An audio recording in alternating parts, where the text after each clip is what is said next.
How do you know? I'm assuming maybe this one that way or this one that way.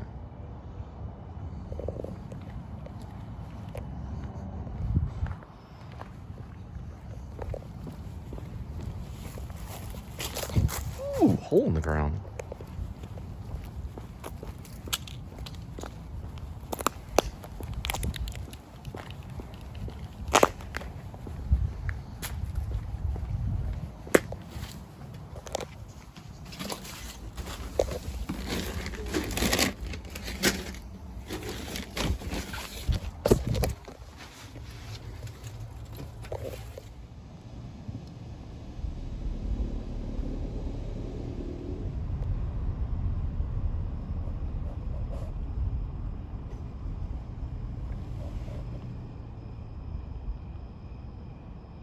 They're having a Stonegate block party on October 30th.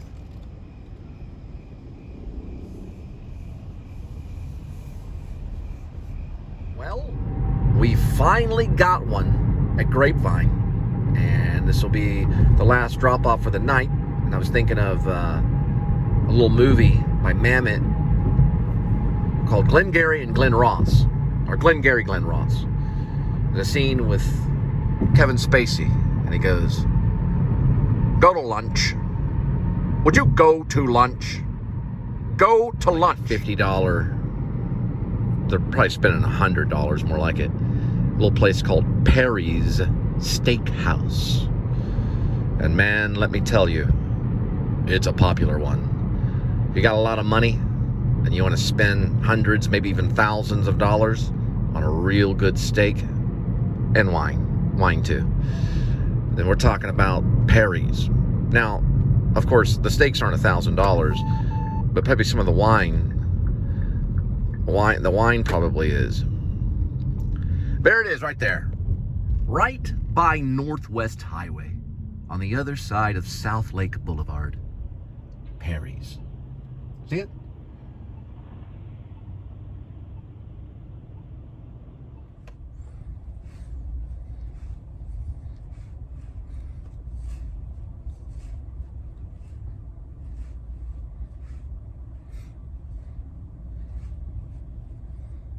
Well, I'm glad I finally made it to Perry's Steakhouse and Grill. It's been a dream of mine for a long time. And I'm going to pick up your steak and drop it off at your doorstep.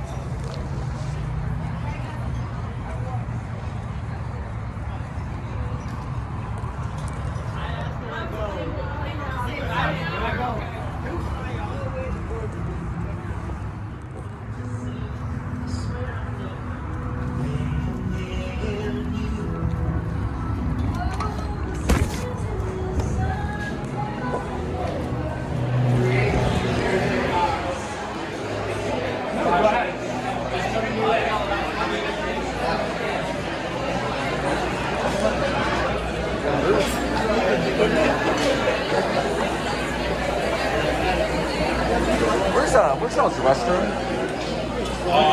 Where you go to the bar. The bar? Across. Yeah. And then you take a left and you'll see a red light room. Okay, got it. Go that way.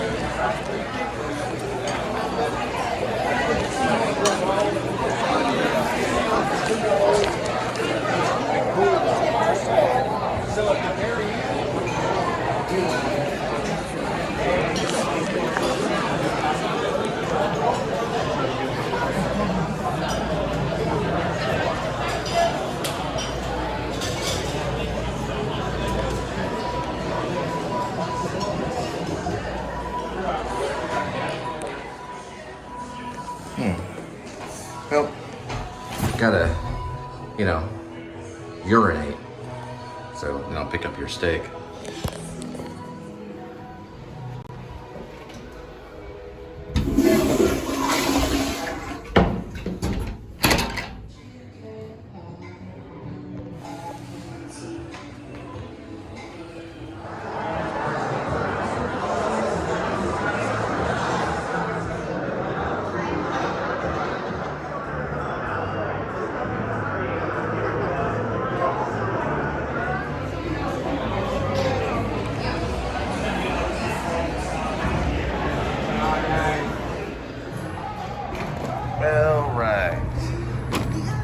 Looks like we got it. Big orders. You get to stuff down your throat. As you're in hell, you'll watch me feast for all of time. So, I can't wait. It'll be in a blink of an eye. In a blink of an eye. You'll be sitting in hell. I'll be at the feast. In a blink of an eye. Just wait. Enjoy.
My next big challenge, if I ever get this far, is to be able to take a script and then bring that to the screen.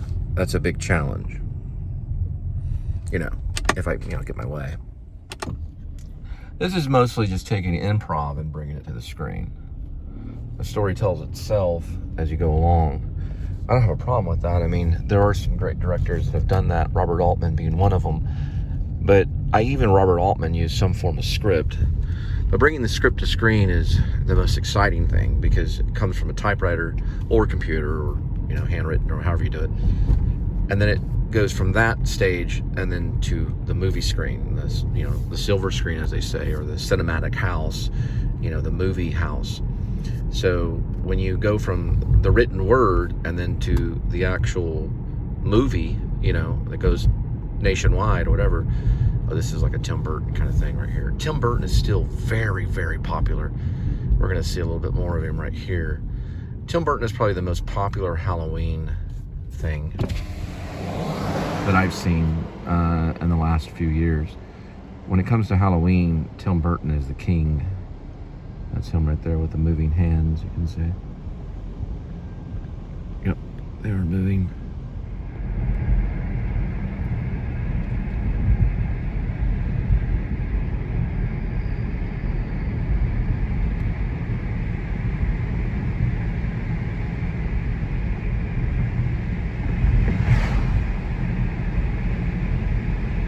Yeah, I called Snoop Dogg and I said, hey, Snoop, what do you think about the show, the Please Subscribe show?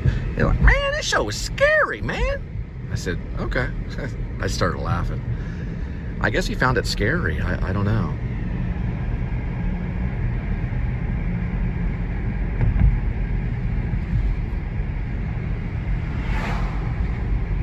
He said, man, you tripped out.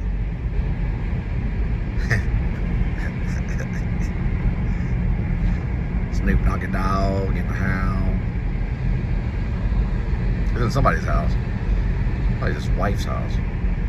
Nah, I'm just joking. It is spooky at times. It does get kind of scary. It's by Spring Garden, South Lake. Boy, he'd be scared.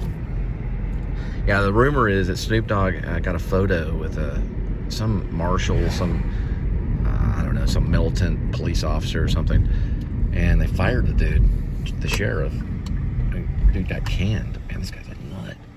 I don't even know which way who has the right of way on these things. Yeah, he got fired. He took a photo with Snoop Dogg, and he was like his whole career was in law enforcement, and they just thought, well, I'm gonna step in this photo and photobomb, with Snoop Dogg. They called him in the office and fired him. Not Snoop Dogg, I mean, I'm talking about you heard Snoop Dogg's new album? Man, that's some tripped out stuff.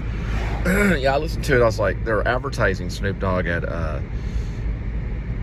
what was it called? Raising Cane's Chicken Place. Right before they started advertising iced tea. And I was like, I listened to like the first track and I was like, man, this is some tripped out stuff. It's like tripped out hip hop. Trippy man's like tripped out, man. He's a tripped out man. He's a tripped out rapper. Anyway. Yeah, I was a big Snoop Dogg fan when he came out. I thought he was the only good rapper whenever he was touring. And I thought he was better than all the rest, but then Eminem came out, became a big sellout. Eminem was a huge sellout. He was like more iconic than Elvis, man. Eminem, like anthem. I mean, you were talking about stadiums full, 30,000, 50,000, 60,000 fans all cheering. It was like going to a Queen concert or Farm Aid or something, going to Eminem concert. The whole entire city was there. I don't know if Snoop brought that many, but Snoop was big. He was a big deal. He dodged all that crap when Biggie Big and Tupac got hit and Biggie Big got hit. And I'm sure Snoop Dogg went underground after that. Just kind of probably got scared, A lot of them did get scared. It's a different type of artwork when it comes to, competition. I mean, they just straight up kill each other, It's like, it's not even trash talk or anything. But that's just rappers, I mean, that's a whole different kind of thing, They got a really good rapper now. He's this white dude, but he does improv rap. And you give him all these words, and he comes up with the rap right there on the spot. I wonder if Eminem can get so good at rap. Oh, check this out. It's kind of creepy. Some of these Halloween things, sometimes they look a little too real. Was that a real skeleton? Yeah, it was grandma about 10 years ago. Remember, they did film the Texas Chainsaw Massacre in the state. That's really scary over there too. There's another scary one over that way. Oh man, this kitchen looks weird.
Like a weird something set up there. I don't know what. It's kind of weird.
trippy. I know that everybody's interested in Glorious Glowhands, our narrative, which we release on YouTube. And, well, it has been released on YouTube in 6 episodes. Well, this is our first season. Now, where we left off was Catch has special powers. So she can speak in tongues, and she only does it when she's standing near a place where someone was murdered. And the spilt blood is usually near where she speaks in tongue, and it can be spilt blood from years and years and years, all the way back to like Abraham Lincoln. Okay. Colt is like a chemist, but he's also a genius. He's also a musician. He's very eclectic, and he came up with a new type of luminol spray. And what it does is when he sprays it on, the blood, it comes up pink or it comes up another color. Now, when it comes up pink, that means that it illuminates a female blood. So blood from a female. Now, they know when they sprayed the luminol on the parking lot of the Walmart that the cigarette bud started to glow pink. When they take it to the lab and they do testing, DNA testing, all that stuff, they come to conclusion that it comes up as a Janet Doe. So it's actually a murder. So Catch was correct when she was speaking in tongues. So Colt runs it through the lab, and he finds out there's a name attached to it. But it's Janet Doe. So what is he going to do? He can't get anything out of that. It's a Janet Doe. So what he ends up doing is he realizes that there is an otherworldly, that there's a spiritual world. And he notices on his wall that there's a missing picture frame. And he looks at the 2 nails and realizes it looks very similar to a constellation in the celestial sphere in the universe, in the Milky Way. And he realizes that he can go to his data and find a date of birth in that particular celestial sphere, in this one program he has. So he puts in the date of birth according to the celestial sphere that he sees on the wall. That's the wall equation. And lo and behold, a name comes up. Sky Star Climber.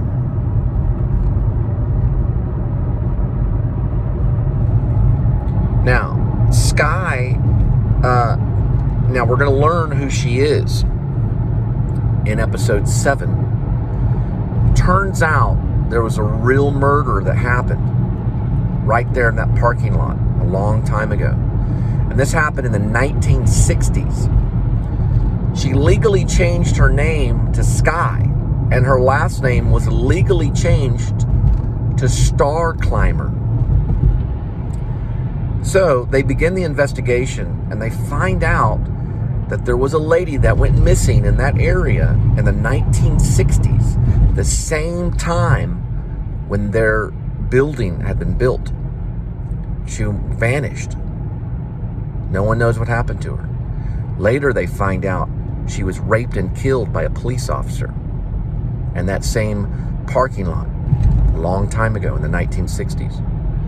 So Colt and Catch began doing a research project using the luminol and the wall equation and the otherworldly. That police officer was actually a demon, from the other side. And he murdered. It was a transvestite officer that would dress up like a woman. And he murdered and raped this hippie chick and left her for dead. And that is who Sky Star Climber is. Specialty is science. And Catch, which is her... So Colt specialty is science. It's a specialty, is science. And Catch, her specialty is the otherworldly.